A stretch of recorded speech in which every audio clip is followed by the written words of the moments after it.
Nasunugan na nga, nanakawan pa. Yan ang sinapit ng ilang nasunugan sa Sampaloc, Maynila.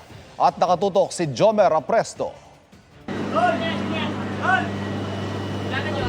Aakalain mong residente rin ang lalaking ito na naghahakot ng kalan at LPG mula sa mga nasusunog na apartment sa Sampaloc, Maynila.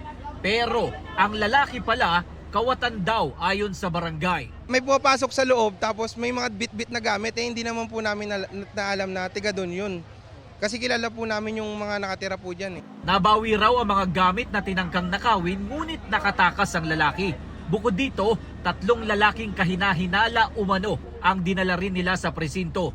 Pero nang pinuntahan namin sa pinagdalhang presinto, sinabi ng pulis na naka-duty na wala doon ang mga suspect.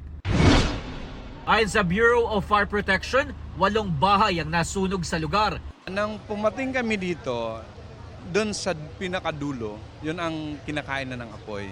Madali nating naagapan. Kaya naman ay hindi na umabot sa mga katapat na bahay. Base sa investigasyon, nagsimula ang sunog pasado 1:00 ng madaling araw kanina na umabot sa ikalawang alarma.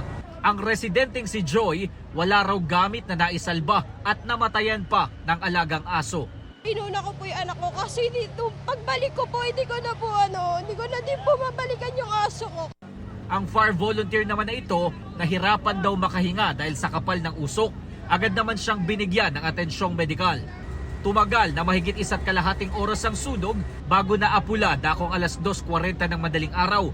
Sabi ng barangay, nakipag-ugnayan na sila sa mga kalapit barangay at sa lokal na pamahalaan para sa pansamantalang tutuluyan ng nasa 40 pamilya na apektado ng sunog. Wala raw kasing evacuation center ang kanilang barangay.